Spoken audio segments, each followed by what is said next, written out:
سلام بیننده های ارجمند. طور معلوم جمهوری تاجیکستان از روزهای اولی صاحب استقلالی با چندین سازمان ها و تشکیلات های بین المللی عالم شامل شده است و امروز ما در برنامه رشد فعالیت سیاسی و اقتصادی تاجیکستان را در دایره سازمان همکاری شانگهای مورد بررسی قرار میدهیم که در این زمینه در صحبت ما حضور دارند دلشاد مولایف، نامزد علم های حقوق شناسی. خوش آمدید.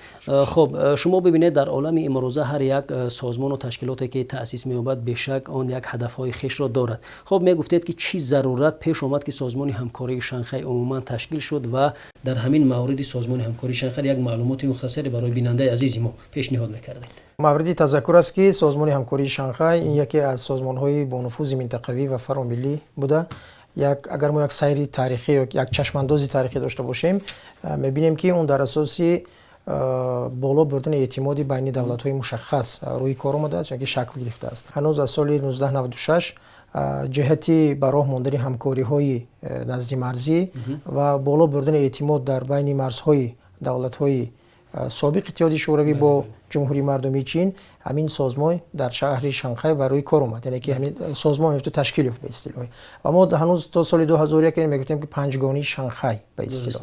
وقتی که جمهوری ازبکستان شامل شد سال 2001 این سازمان به سازمان همکاری شانگهای مبدل شد، یعنی که این ماه ایونی سال 2001 بود و اینک 20 سال میشود که این سازمان روی کار است و اون در این طول فعالیتش از یک سازمانی که واقعا منطقوی بود در اساس یک نوع بالا بردن اعتماد، بالا بردن همکاری تنها در سرحد، یعنی که در یک محدوده یا که چارچوبه همکاری های سرحدی بود، اون به یک سازمانی واقعا فراملی و فرامنطقوی حتی تبدیل یافت که از این درک میتواند از نفوذ این سازمان و تا یک اندازه از باثمر فعالیت نمودن طی این سالها و با نظر داشت اون که در این سازمان همکاری شانگهای دولت‌های هستند که انقریب 45 فایز اهالی دنیا رو تشکیل میکنند و این قریب که نیمی از نقطه نظر دموگرافی نیمی نفوذ همین دنیای معاصر است.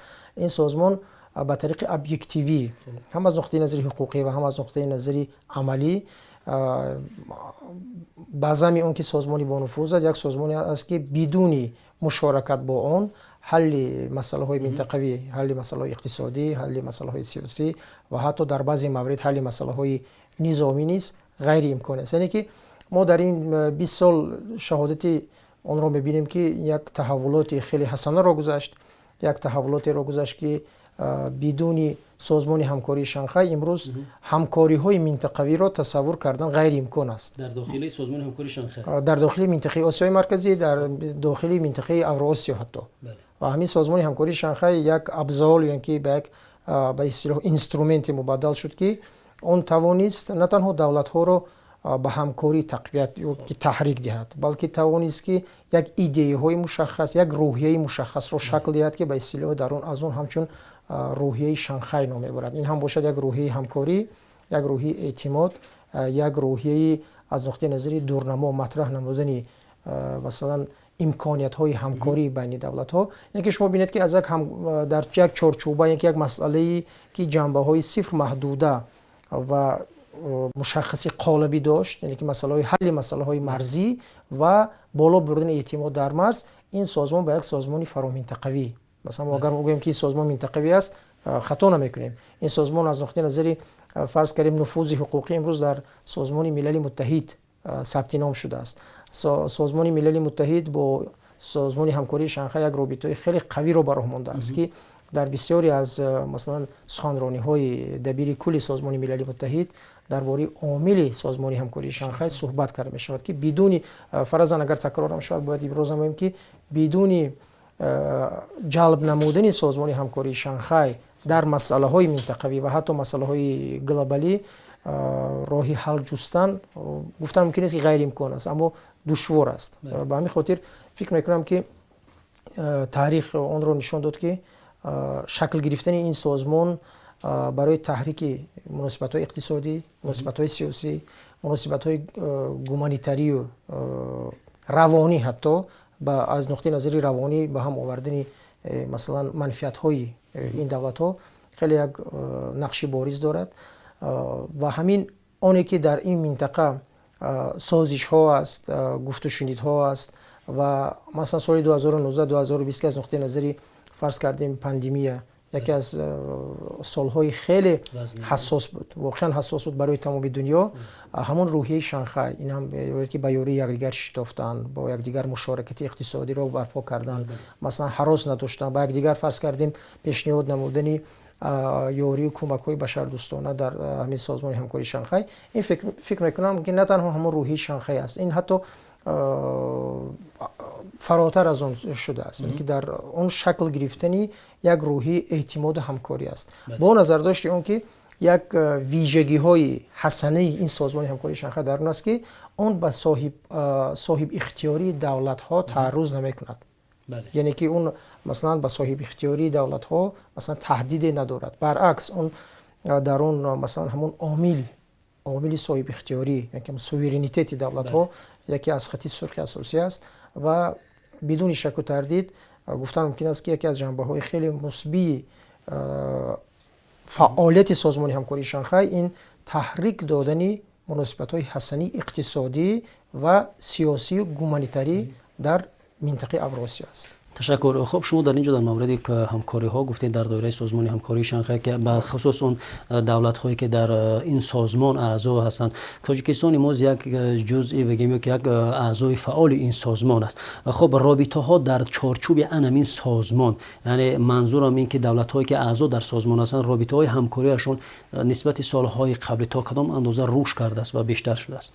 بدون شک و تردید تاجیکستان با زمین که سال 2021 و من حیث رئیس سازمان که دولتی ریاست کننده اعتراف شده است و همینطور هست، بغیر از این باز هم مؤسس این سازمان است، یعنی که دولتی که همین سازمان همکاری شانگهای رو تأسیس داده است و در اون نقشه از نقطه نظری باز هم عامل‌های ابجکتیوی نقش اولویت دارد. با همین خاطر گفتن با موارد است که همچون یک دولتی مؤسس، همچون یک دولتی مسئول در شکل گرفتن این سازمان، جمهوری تاجیکستان از امکانیت‌های این سازمان خیلی فراوان استفاده می‌برد و از امکانیت‌ها و ایده‌هایی که در دایره سازمان همکاری شانگهای هستند و از جانب تاجیکستان برمی‌آیند، این سازمان همکاری شانگهای نیز بسیار از اون استفاده می‌کند. یعنی که این برکت توأم است که این دولت‌ها با همدیگر مثلا یگان نیزا ندارند. اگر ما همین دایره دولت‌های سازمان همکاری شانگهای رو بینیم، منفعت‌هاشون خیلی گوناگون است. حتی در بعضی موارد یکدیگر رو تا یک اندازه اگر استثنا نکند هم با همدیگر در بعضی موارد ضدیت دارد که از نقطه نظری رشد ژئوپلیتیکی هر یک دولت این گفتن ممکن است که یک چیزی مثلا سالم است. دنیای امروزه تضاد و ویژگی‌های گوناگون دارد، اما یک فرضاً عاملی همون روحیه شانگهای رو ما باید ابراز نماییم که حتی همین گونه دولت‌هایی که با یکدیگر در بعضی موارد در سیاسی خارجیشون با همدیگر تضاد دارند، سازمان همکاری شانگهای توانست که همونها رو به صفت یک نوع عامل کنورگاسیونی، یعنی که به صفت نزدیک نمودن منفعت‌ها خدمت کند. مثلا اگر جمهوری اسلامی پاکستان که جمهوری هندوستان که با همدیگر تا یک اندازه در منطقه مناسبت‌های حساس دارند، هر دوشم هم اعضای سازمان همکاری شانگهای هستند. یعنی که ضدیت منفعت‌های ژئوپلیتیکی باز هم راه حل دارد و همین سازمان همکاری شانگهای یکی از راه حل‌ها شده میتواند، یعنی این گونه امکانات دارد. در طول این 20 سال تاجیکستان همچون دولتی مؤسس، همچون دولتی صادر کننده ایده‌های خیلی جالب توانست در دایره سازمان همکاری شانگهای بسیار از لایحه و عملکردهای اقتصادی را براه ماند. تاجیکستان توانست در مثلا همکاری‌های در دایره سازمان همکاری شانگهای که اون هم در اساس بالا رفتن اعتماد بین دولت‌ها شکل گرفت، در هم مناسبت‌های دو طرفه رو بین اعضاهای سازمان همکاری شانگهای رواج داد که این خیلی مهم است، چون که مثلا همین برگزاری فورم‌های گوناگون در دایره سازمان همکاری شانگهای این نه تنها فرم بین‌المللی است، این فرم مثلا دو جانبه بین دولت‌ها نیز بوده میتواند و در همین پلتفرم‌ها تحریک دادن لایحه‌های اینوستیسیونی من فکر می‌کنم که خیلی به منفعت تاجیکستان بود در این طول این سال‌ها. به خاطر چی؟ به خاطر اینکه تاجیکستان همچون دولت رو به رشد، همچون دولت رو به کمالات توانست از همین امکانیت‌های سازمان همکاری شانگهای استفاده نماید و در اساس مناسبت‌های دو طرفه توانست که جلب سرمایه رو براه ماند و در اساس پیشنهاد ایده‌های گوناگونی که خاراکتر اقتصادی و سیاسی و فرهنگی بشردوستانه داشتند توانست که همین ҳам имкониятҳоро истифода барад, ҳам дар асоси ин як нав шартнома ва созишҳоеро имзо намояд, ки ба манфиатҳои миллии Тоҷикистон посухгӯ ҳастанд. яъне ки созмони ҳамкории Шанхай як давлатҳое ҳастанд, ки боза мегӯем, ки мутлақ манфиатҳои миллии онҳо ба ҳамдигар тавъам нест. аммо дар доираи ҳамин платформаи созмони ҳамкории Шанхай ҳамун наздикшавии мавқеъҳо рӯи кор омад. ман фикр мекунам, ки аз нуқтаи назари фарз кардем, аз нуқтаи назари таърихӣ як созмоне мебошад, ки тавонист манфиатҳои вижа, манфиатҳои аз ҳамдигар фарқкунанда ва дар баъзе маврид манфиатҳои якдигарро ҳатто истиснокунандаро ба як майдони гуфтугӯю муколама ворид кард. این خیلی مهم است. در اینجا مثلا در مورد منفعت‌های ملی گفتید. بیشک هر یک دولتی که در این یا آن سازمان و تشکیلات وارد می‌گردد حتما می‌خواهد همون هدف‌های خویش رو در دایره همین یا که سیاست پیشگرفته خود رو پیاده سازد. خب تاجیکستان در ظرف 20 سال توانست یک سرمایه‌های خارجی را به تاجیکستان جلب کند، ولی امروز سیاستی که تاجیکستان پیش گرفته است، بخصوص سیاست درهای بازار در دایره همین سازمان همکاری شانگهای تا کدام اندازه عموما سیاست خارجی تاجیکستان یعنی تطبیق شده است و دستیابی از دیگر دولت‌ها یافته است؟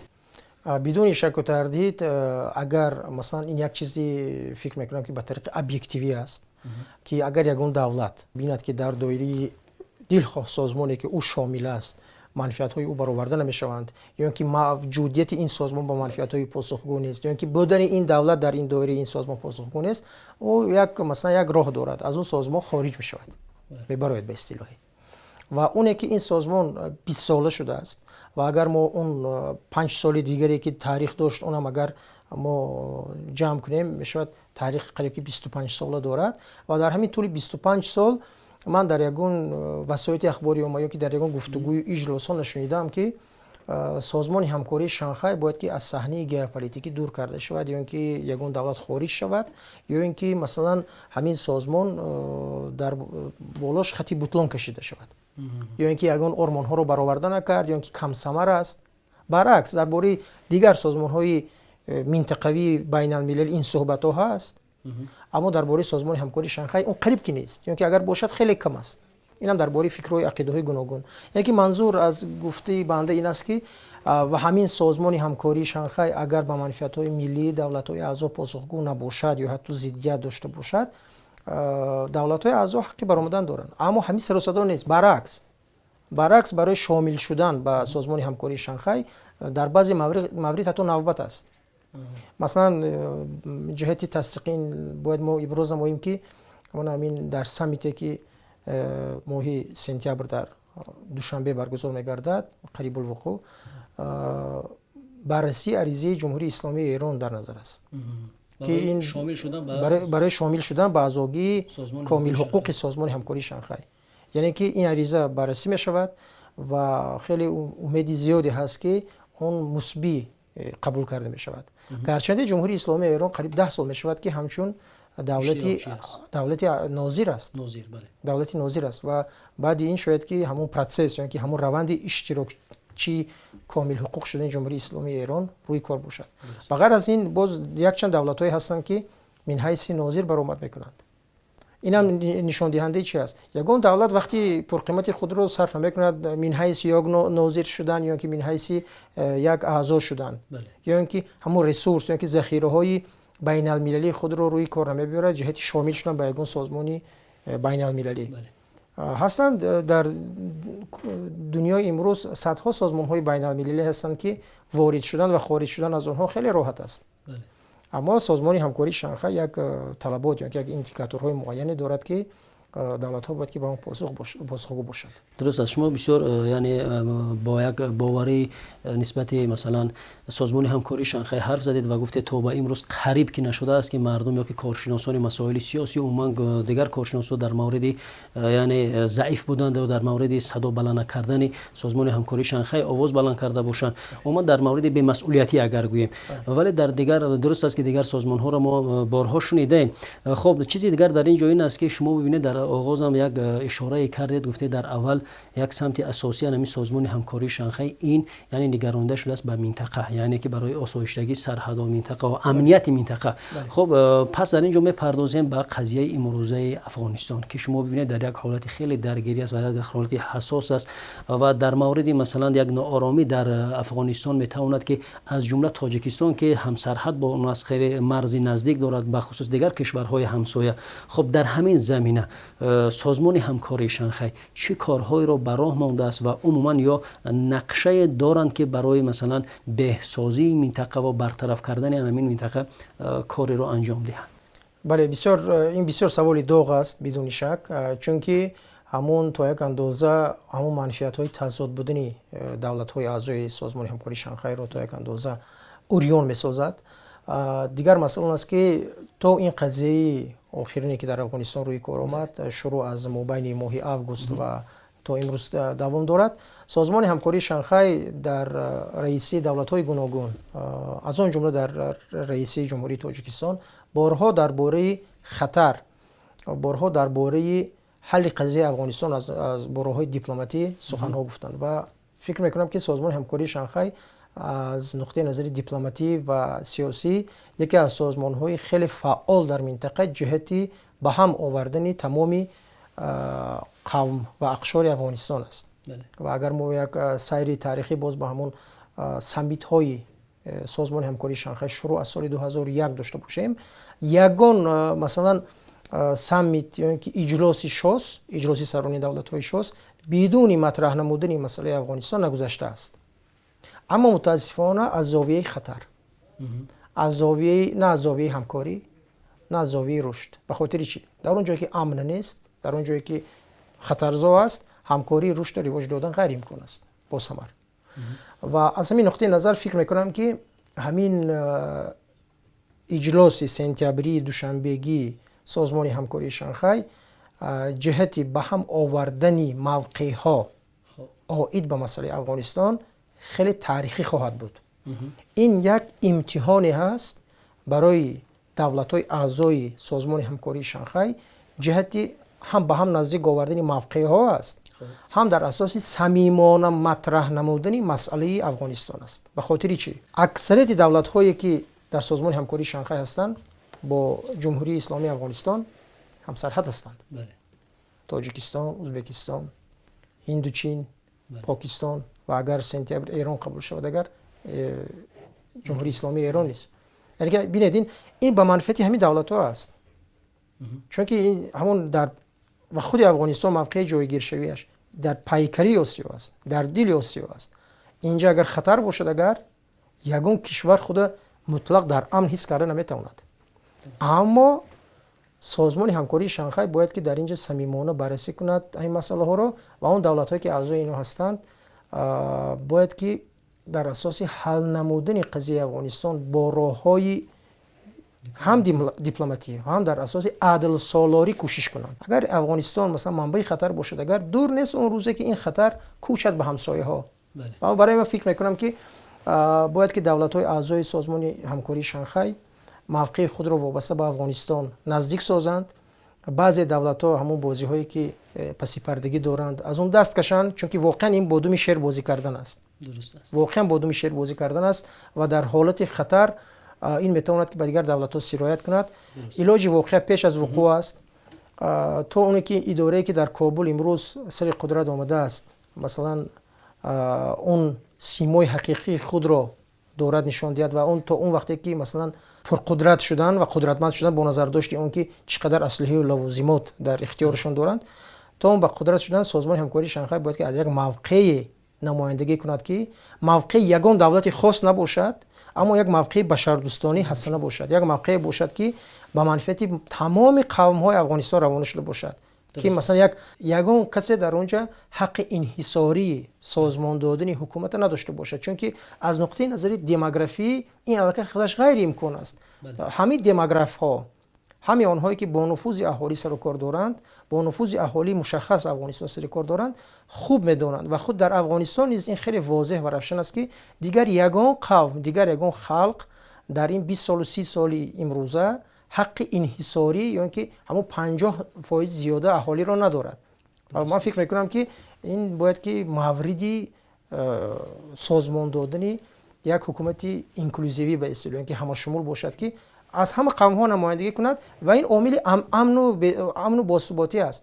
ва ман фикр мекунам ки идорае ки имрӯз дар Кобул аст ҳамин чиза бояд ки дарк кунад, ки бидуни созмон додани ҳамин гуна ҳукумат, бидуни созмон додани ки дар онҷо демократия пойбарҷо бошад, дар онҷо ҳаққи зан бошад, дар онҷо нигоҳи башардӯстона бошад, дар он нигоҳи хайрхоҳона нисбати ӯ бошад, бидуни ин чиз ман фикр мекунам ки дур нест он рӯзе ки идораи имрӯзии Кобул роҳ ба сӯи инқирози худ рафта истода. хуб, умед мекунем ки дар ҷамъомади навбатии сарони созмони ҳамкории Шанхай на танҳо як сухани хушку холӣ ва дар як суҳбатҳои масалан танҳо дар фазои васоити ахбори omma аст ва як иқдомҳои амалиро низ нисбати қазияи имрӯзаи Афғонистон ва умуман минтақа рӯи кор мегиранд ва як беҳбудие барои минтақа хоҳад шуд.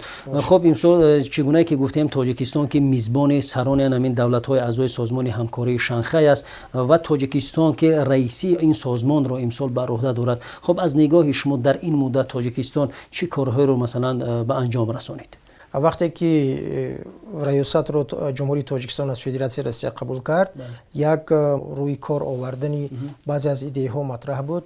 пеш аз ҳама ин то як андоза як таҳрик додани нақши созмони ҳамкории Шанхай дар ҳамкориҳои сиёсӣ ва иқтисодӣ, ки беинам буд дар созмони ҳамкории Шанхай, аммо новобаста аз пандемия ҳамин чиза Тоҷикистон тавонист ки бо сари баланд амалӣ кунад ва ба ҳам овардани мавқеъҳои гуногун масалан нақши бориз дошта бошад.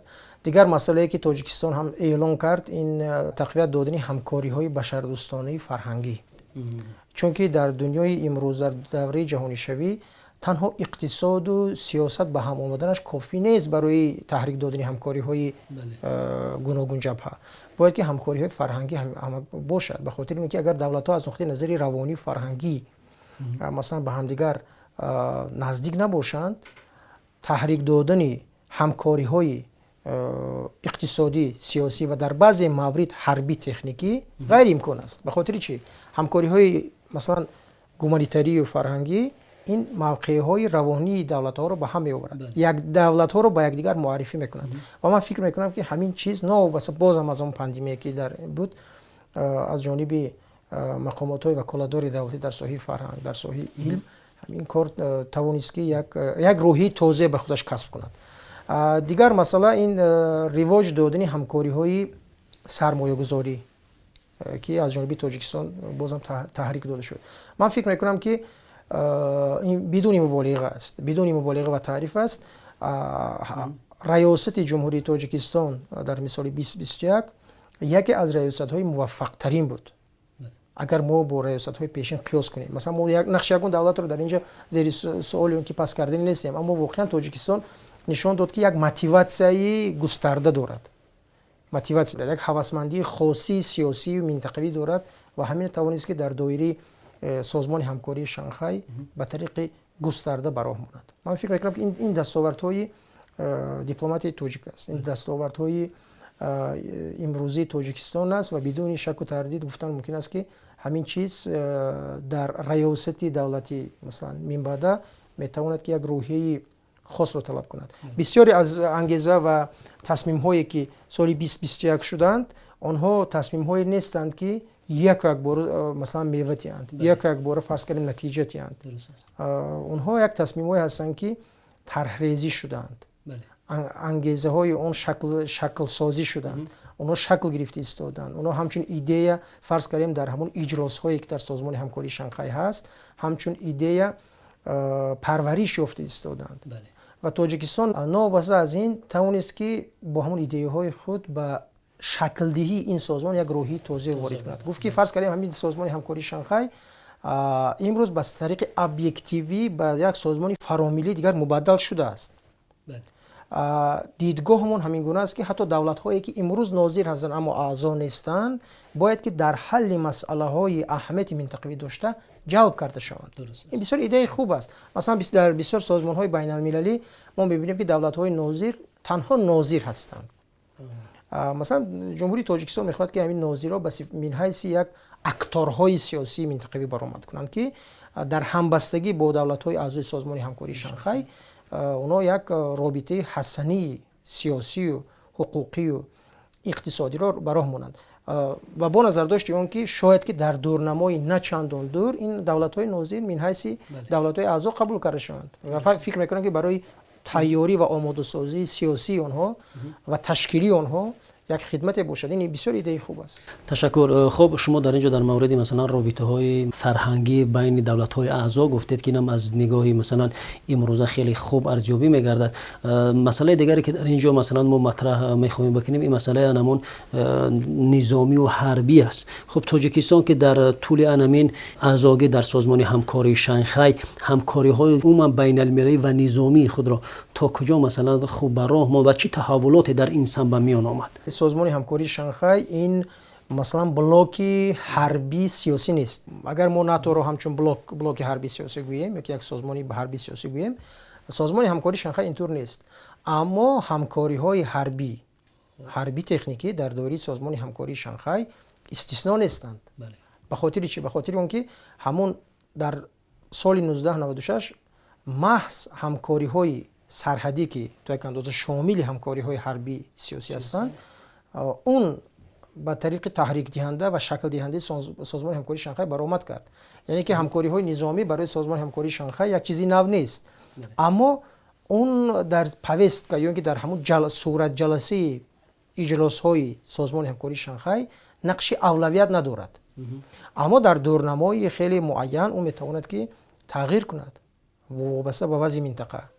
مثلا شما خوب میدونید که در دایره سازمان همکاری شانگهای سازمانی منطقوی ضد تروریستی ارزی هستی دارد در که مرکزش در شهر تاشکند. یعنی که یک انگیزه های نظامی سیاسی و حربی سیاسی در دایره این سازمان حقی بودن را دارد. به خاطر چی؟ به خاطر اونه که هر یک سازمانی بین المللی کوشش میکند که در اون منطقه‌ای که تحت نفوذ یا که تحت منفیت ها هست در اونجا باید که امنیت باشد. امنیت را بدون قدرتمندی حربی، بدون توانایی حربی سیاسی تصور کردن غیر امکان است و سازمان همکاری شانگهای فکر میکنم که از این اصول نیز استفاده خواهد کرد. گرچنده باید اعتراف کرد که این به حیث اولویت فعلا در سازمان همکاری شانگهای برآمد نمیکند. شما که چون در وابسته به همین سازمان تحقیقات زیاد کردید، خب دورنمای همین سازمان همکاری شانگهای را چگونه مثلا میبینید و یا دیدن میخواهید؟ سازمان همکاری شانگهای در این 20 سال فعالیت ضرور بودن خود را اثبات ساخت. باید گفت که در دایره سازمان همکاری شانگهای یگون نیزایی که تواند که دولت ها را از همدیگر دور سازد همین گونه نیزا الان وجود ندارد. برعکس مکانیزم های حل نیزا امروز در سازمان همکاری شانگهای راه اندازی شده است و شکل گرفته است و دورنمای سازمان رو من خیلی مثبت ارزیابی میکنم. اگر آن همین گونه هدفمندانه و در اساس رعایت نمودن همون روحیه شانگهای و پرینسیپ های اساسی تأسیس دادن این سازمان همین گونه مثلا راهنمایی کند اگر و اگر فرضاً همون دولت هایی که تازه پذیرفته میشوند همون روحیه شانگهای رو قبول کنند و همکاری های حسنی خود رو در اساس صمیمیت و باوری براه مانند، دورنماش خیلی مثبت است. و دیگر اون است که دولت هایی که قبول کرده میشوند نه تنها باید که روحیه شانگهای و همون حس اعتماد باوری و امنیت رو قبول کنند، باز هم همون همبستگی و روحی همسایه‌داری رو نیز قبول کنند. مثلا درد و رنج یک کشوری مشخص رو به صفت تنها درد و رنج همون کشور نشناسند، اون را به صفت درد و رنج خود شناسند، چون که اگر همینطور اگر نباشد دور نیست روزی که اون درد و رنج به این کشورها سرایت میکنند. درست است. به حیث گریزه، به حیث انتقال قاچاق مواد مخدر، ایده های اکستریمیستی، پرورش کردن یچیکه های اکستریمیستی که از این دولت ها در اونجا پرورش یافتند، یعنی که انگیزه خیلی زیادند. سازمان همکاری شانگهای دورنمای خیلی مثبت دارد و فکر میکنم که اگر همون اصول هایی که در وقت سازماندهی سازمان همکاری شانگهای همچون ایده مثلا انعکاس یافتند اگر آنها در عمل تطبیق شوند، اگر این سازمان همکاری شانگهای میتواند که یک نقش باریز در امنیت منطقه داشته باشد. تشکر زیاد برای صحبت. شنوندگان ارجمند یادآور میشویم که ما صحبت داشتیم با دلشاد مولایوف نامزد علم‌های حقوق‌شناسی که صحبت ما نیز بود راجع به اعضایی تاجیکستان و رئیس کننده تاجیکستان در دایره سازمان همکاری شانگهای. اینجا برنامه ما به آخر میرسد. تا برنامه دیگر خوب و خوش بمانید.